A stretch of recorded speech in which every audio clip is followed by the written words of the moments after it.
The moment I walked through that front door carrying my famous BBQ ribs, my daughter-in-law's voice hit me like a sledgehammer to the chest. "I told you already, I don't want this old construction worker here." There she was, standing in the marble foyer of the house I bought, screaming about the man who paid for every square foot of it. My name's Harold Peterson, 58 years old, owner of Peterson Construction and Property Management. What this spoiled princess didn't know was that every luxury item she touched, every designer outfit she wore, every spa treatment she enjoyed, it all came from the calloused hands of this old construction worker. The afternoon sun was beating down on the perfectly manicured lawn as I stood there holding that heavy platter. Inside were my signature BBQ ribs with homemade sauce, the same recipe my late wife Sarah had perfected back when we were newlyweds living in a trailer behind my first job site. Bradley had been asking for these ribs since he was 10 years old, back when he'd sit on paint buckets watching me work late into the night, asking a million questions about every tool in my belt. I was 5 minutes early for our Sunday family dinner, just like always. In construction, you show up on time or you don't show up at all. My father taught me that when I was 16, working summers on his crew before he lost the business to a heart attack. That's when I learned the first rule of survival. If you want something done right, you do it yourself. For 30 years, I've built this business from nothing. Started with a beat-up Ford pickup and a toolbox Sarah bought me for Christmas with money she'd saved from waitressing double shifts. Worked through rain, snow, 100-degree summers, building houses, commercial buildings, and a reputation that meant something in this town. I wasn't some pencil pusher in a suit. I was a man who built things with his hands, who employed 25 good people, who owned 4 rental properties because I knew the value of hard work and smart investments. Just this morning, I'd been out at the Riverside Shopping Center renovation, a $1.4 million contract that had taken me 6 months to land. Standing in my hard hat and steel-toed boots, watching my crew install the new storefront systems, I felt the same pride I'd felt on my first job 30 years ago. These weren't just buildings, they were legacy. Every beam we raised, every foundation we poured, every system we installed would be serving families and businesses for decades to come. My foreman, Danny, had walked up to me around 10 a.m. with the progress report. "We're ahead of schedule, boss," he'd said, adjusting his safety glasses against the morning glare. "Should have this phase wrapped by Thursday." Good work, I'd told him, meaning it. Danny had been with Peterson Construction for 12 years, ever since I'd hired him fresh out of trade school. Now he was training the next generation, passing on the skills and work ethic that built everything worthwhile in this world. But standing in that doorway, listening to Stephanie's venomous voice echoing from the living room, I felt like nothing. Like some charity case they tolerated out of obligation. Like the success I'd built with my own hands didn't matter because it involved getting dirty. "I can't stand him, Bradley." Her shrill voice continued from inside, always showing up in those work clothes, talking about construction projects like anyone cares. "I just want one peaceful Sunday without smelling sawdust and listening to blue-collar stories. Blue-collar stories." She said it like they were fairy tales instead of real achievements. Last month, those blue-collar stories had included finishing the new elementary school gymnasium 2 weeks early and $50,000 under budget. But I guess helping kids have a safe place to play wasn't intellectual enough for Mrs. High and Mighty. I waited for my son's voice, waited for him to say something like, "Hey, that's my father you're talking about, the man who put me through college and bought us this house." But what I heard made my blood run cold. "Keep your voice down, honey. Dad's coming, it's just dinner. Try to get through it." That weak, pleading tone from the same boy I'd taught to swing a hammer, who I'd put through college debt-free, who I'd made project manager at my own company. The same son I'd bought this $450,000 house for because Stephanie deserved to live somewhere respectable. I remembered the day Bradley graduated from state with his business degree. Sarah and I had been so proud, sitting in those uncomfortable plastic chairs, watching our boy walk across that stage. She'd squeezed my hand and whispered, "You did it, Harold. You gave him opportunities we never had." 3 months later, Sarah was gone, massive stroke at 52. Probably brought on by years of stress from those early lean years when we lived on ramen noodles and determination. I'd thrown myself into work after that, building the business bigger and stronger, partly to honor her memory and partly to ensure Bradley would never struggle like we had. But standing there, listening to him choose his wife's comfort over his father's dignity, I wondered if I'd done him any favors at all. I straightened my shoulders and walked in anyway. 30 years of dealing with difficult clients and demanding contractors had taught me to keep my composure when everything inside wanted to explode. I pushed open the door with my practice business smile, the same one I used when property inspectors tried to nitpick my work or when city planners questioned my permits. "Afternoon, folks," I said, setting the platter down on their glass dining table. Hot as blazes out there, but I brought Bradley's favorite. The living room looked like something out of a magazine. White leather furniture, abstract paintings hanging at precise angles, crystal chandelier hanging over the dining area like some kind of crown jewel. All paid for by Peterson construction profits. All of it existing because I'd gotten up at 5 a.m. every day for 3 decades, because I'd bid jobs smart and delivered them on time. I'd installed that chandelier myself, actually. Spent 4 hours making sure the ceiling box could handle the weight, running new electrical to support the dimmer system Stephanie had insisted on. She'd stood there the whole time, criticizing the dust from the drywall work, acting like I was some handyman she'd hired off Craigslist instead of the man paying for her designer lifestyle. Stephanie stood there in a $300 designer dress. I knew because I'd seen the credit card statement when I reviewed the monthly expenses. Her arms were crossed, giving me a look like I'd tracked mud across her precious marble floors. The same floors I'd personally selected and supervised the installation of, working with the contractor to get the pattern exactly right. When she saw me, her face twisted into that fake smile she reserved for people she considered beneath her social status. It was the same expression she used with the landscaping crew, the house cleaners, anyone whose hands got dirty for a living. "Oh, Harold," she said, her voice dripping with false sweetness. "What a surprise. You look so tired. Maybe you should take some time off from all that manual labor." Manual labor. She said it like it was a disease, like there was something shameful about building things that mattered. I thought about the elementary school gym my crew had just finished, where hundreds of kids would play basketball and learn teamwork for the next 50 years. I thought about the medical office complex we'd completed last spring, where doctors were already saving lives in spaces my team had created. "Not tired at all," I replied, hanging up my work jacket on the coat rack I'd installed myself. The same coat rack Stephanie had picked out from some high-end catalog, charging it to the company credit card, like everything else in her world. "Just finished inspecting the Riverside project. Shopping center renovation. Good honest work." I watched her wince at the words honest work like I'd cursed in church. Bradley emerged from the kitchen, looking uncomfortable in his pressed slacks and polo shirt. He'd changed clothes after getting home from the office. I noticed. Heaven forbid anyone see him in actual work attire. "Hey, Dad," he said, giving me a quick, awkward hug. "Thanks for bringing the ribs. I was just telling Stephanie about that new office park project you're bidding on." Office park. Not the affordable housing development. I was actually pursuing a project that would provide decent homes for young families just starting out. The kind of family Sarah and I had been 30 years ago. But I guess affordable housing wasn't prestigious enough to mention at Stephanie's dinner parties. We sat down to eat, and the tension was thick enough to cut with a circular saw.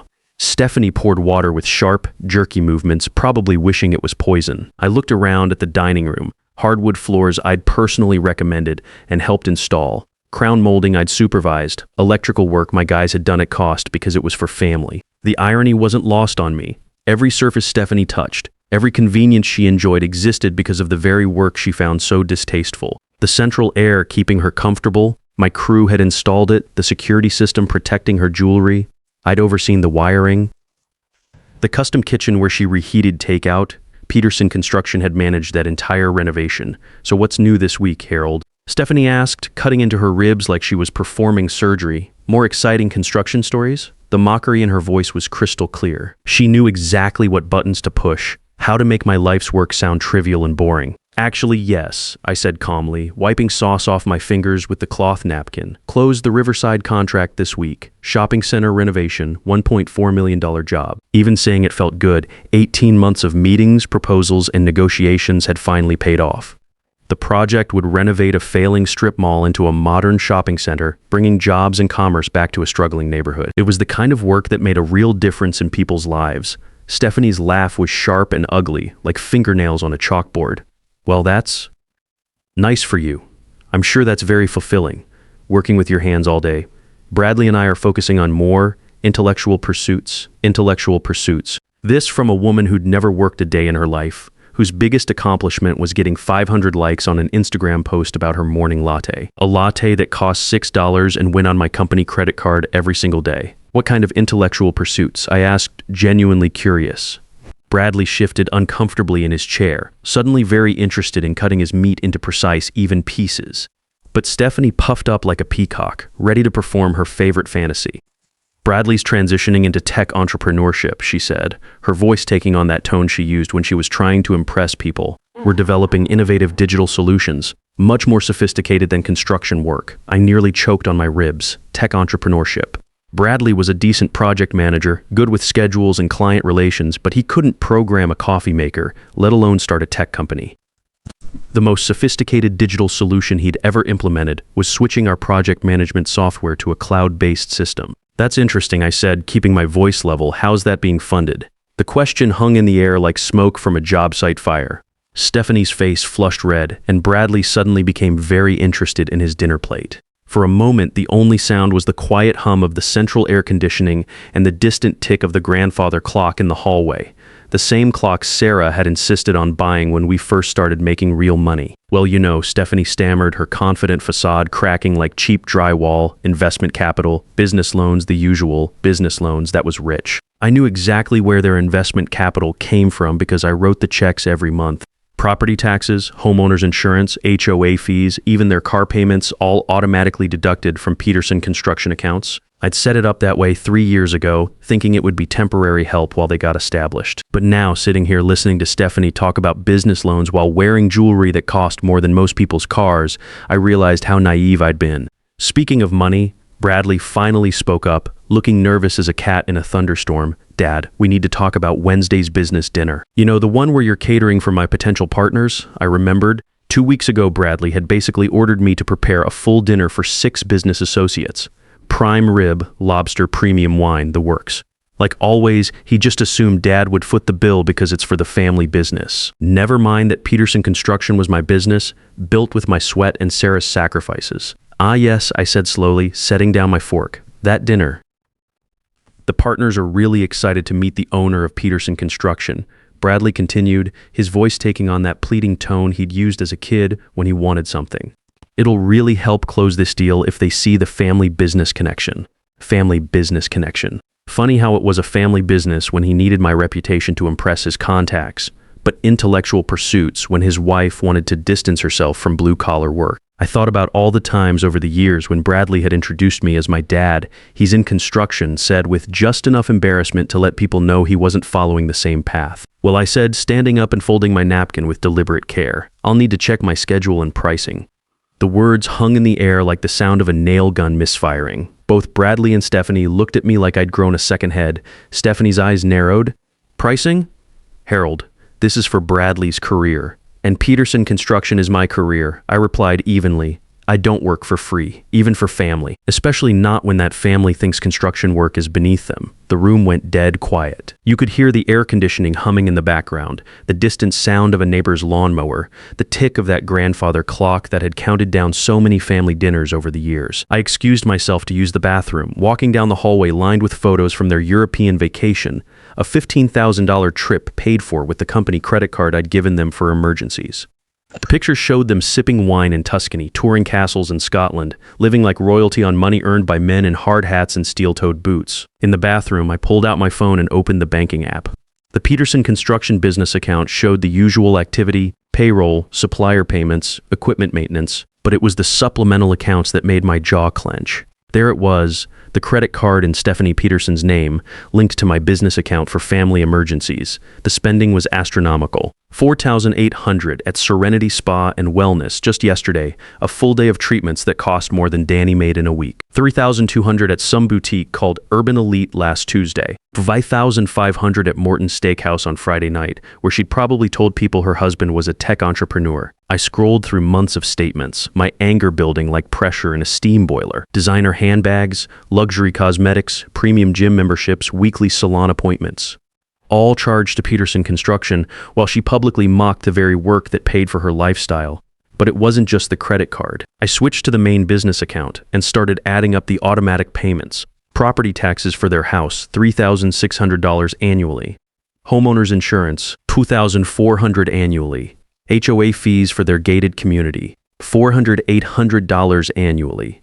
Car insurance for both vehicles, $3,000 annually. Then there were the services, lawn care, $200 monthly house cleaning, $300 twice monthly. Premium cable and internet, $180 monthly security system, $75 monthly. Even the garbage service, $45 monthly. I did the math in my head, a skill honed by 30 years of calculating material costs and labor hours. Conservative estimate, $35,000 annually in direct support, plus whatever Stephanie charged to the credit card. Over 3 years, I'd poured over $100,000 into maintaining their illusion of success. The worst part was realizing how cleverly they'd hidden it from themselves and everyone else.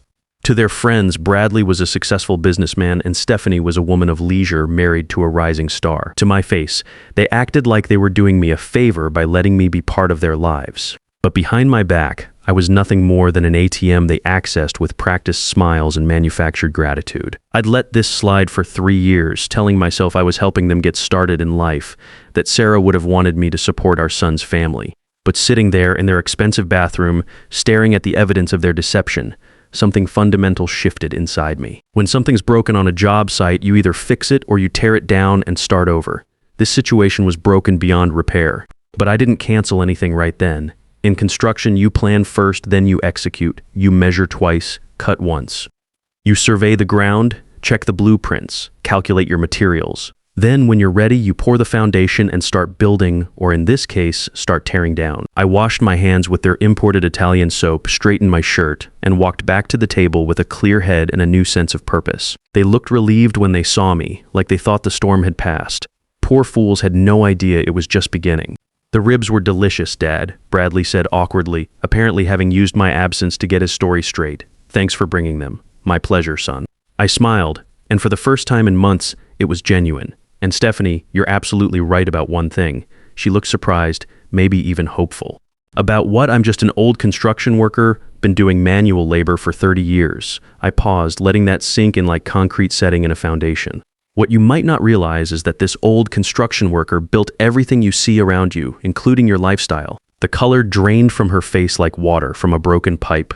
"Tomorrow's Monday," I continued, my voice calm and steady as bedrock. "Banking day. I think it's time this old worker reorganized his finances. Maybe focused more on his own retirement instead of funding other people's intellectual pursuits." I gathered up the empty platter and headed for the door, leaving them sitting there in stunned silence. "See you folks later." As I drove home in my F-150, paid for in cash, like everything else I owned, I felt something I hadn't felt in years: control. For too long, I'd been the ATM they came to when they needed money, but ignored when they wanted respect. That was about to change. Monday morning came early, like it always did. I was at the Peterson construction office by 5:30 a.m., going through files in my oak desk, the same desk where I'd signed my first contract 25 years ago and held Sarah's hand the day the doctor called with her test results.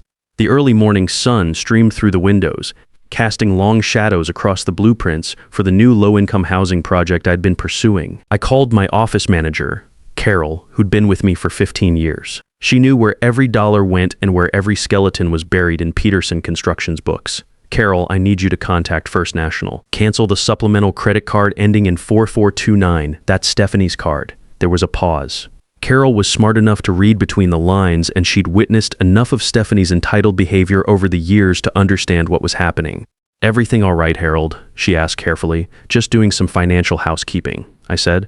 "Also call Morrison Property Management. As of today, the utilities and services for 1247 Oak Ridge Drive need to be transferred to the residents' names. No more automatic billing to Peterson Construction." "That's Bradley's address," Carol said, her voice neutral but knowing. "Yes, it is." I pulled out another file, one labeled family expenses, that made for some interesting reading. "One more thing. Property taxes for that address are due next month. Send them a notice that they'll need to handle that payment directly. Peterson Construction is no longer responsible for dependent housing expenses."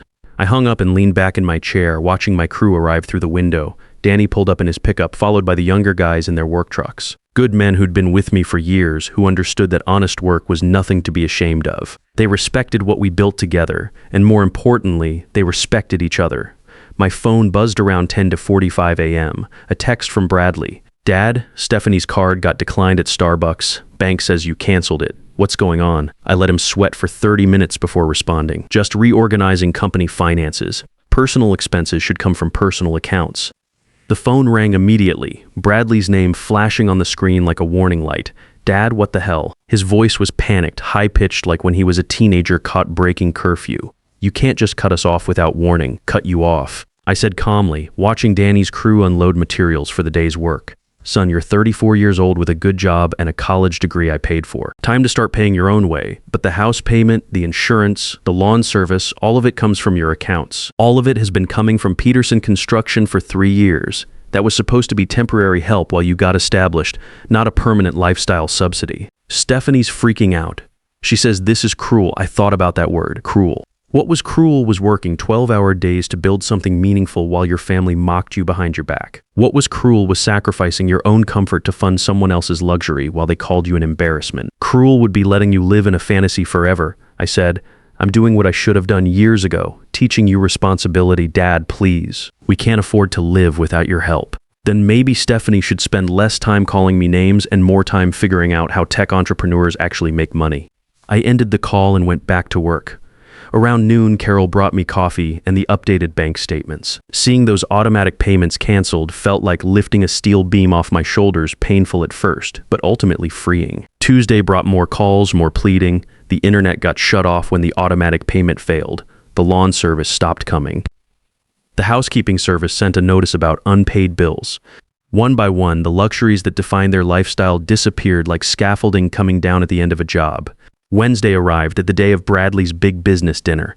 At 2 p.m., he showed up at my office looking like he'd aged 5 years in 3 days. His usually perfect hair was disheveled, his shirt wrinkled, sweat staining his collar despite the office air conditioning. Dad, I need that dinner tonight. I promised these investors that Peterson Construction would cater it. My whole promotion depends on this deal. I pulled out a folder with Peterson Construction letterhead and slid it across my desk. I'm happy to cater your event. Here's the quote. Bradley's hands shook as he read it. $18,000. Dad, you always did this stuff for free. I always did a lot of things for free. That era just ended. I stood up and walked to the window, watching my crew load equipment for an afternoon job. You want to tell people you're in tech? Fine. But Peterson Construction is a business, not a charity. I don't have $18,000 just lying around. After the credit card got canceled, we had to pay cash for everything. Do you know what groceries cost when you actually have to budget? Welcome to the real world, son. In the construction business, we call this a learning experience. He left without another word, but at 4:30 p.m., Carol told me someone had wired $9,000, half the deposit I'd demanded. I found out later Bradley had sold his Rolex, some golf clubs, and a few other luxury items to come up with the money. The same items he'd bought with money from my business accounts. The dinner went perfectly. Peterson Construction had catered hundreds of events over the years, and we knew how to deliver. Prime rib, grilled lobster, premium wine, everything first class. Bradley's investors were impressed. The deal went through, and he got his promotion. But something fundamental had changed. When I presented him with the final bill at the end of the night, he paid it without complaint or expectation of family discount. 8 months later, I got a call from Bradley. His voice was different, steadier, more mature somehow. Dad, can we talk? All three of us. They came to my house this time, a modest 3-bedroom ranch I'd bought and renovated myself. Real hardwood floors, solid craftsmanship, built to last. Stephanie looked different too. No designer dress, just jeans and a simple blouse. Her hair was pulled back, and she looked tired, but somehow more genuine. Harold, she said, meeting my eyes for the first time in years. I owe you an apology. I gestured for them to sit on the furniture I'd built myself from reclaimed barnwood. These past months have been hell, she continued. I got a job at a real estate office downtown. I stand on my feet all day, deal with difficult clients, work weekends. Last month, I finally made enough commission to cover our rent. She looked down at her hands that showed calluses for the first time since I'd known her. Yesterday, this wealthy client treated me like I was invisible, talked down to me like my work didn't matter. And I realized that's exactly how I treated you. Bradley reached over and took her hand. We've been living in a bubble, Dad, pretending we were something we weren't, using your money to play dress up in a life we never earned. I sat back in my handmade chair and studied them both. They looked humbled, but also healthier, more real. Construction work isn't glamorous, I said finally. It's hard, dirty, and demanding, but it's honest. Every building I've put up will be standing long after I'm gone. That means something. I know that now, Bradley said. I'm sorry I let her disrespect you. I'm sorry I was ashamed of what you built. And I'm sorry I was such a terrible daughter-in-law, Stephanie added. Will you give us another chance? Not financially, we don't want that anymore. Just as family, I looked at these two people who'd finally learned what it meant to earn their way in the world. It had taken some tough love, but they'd figured it out. Family doesn't mean free money, I said. It means respect, support, and honesty. Can you live with that? They both nodded. Last Sunday, they invited me over for dinner at their small apartment. No marble floors or crystal chandeliers, just a simple table, mismatched chairs, and a home-cooked meal Stephanie had made herself. "The meatloaf's a little dry," she said apologetically as she served it. "Tastes perfect to me," I said, and meant it. As I drove home that evening in my trusty F-150, I thought about the lesson I'd learned. Sometimes the most loving thing you can do for family is stop enabling their worst behaviors. Sometimes being a good father means being the tough guy for a while. They still call me an old construction worker, but now they say it with pride, and that makes all the difference in the world. Sometimes the greatest gift you can give someone isn't what they want. It's what they need to become the person they're meant to be. I learned that respect isn't inherited or purchased. It's earned one honest day's work at a time, and no amount of money can substitute for the dignity that comes from building something real with your own hands.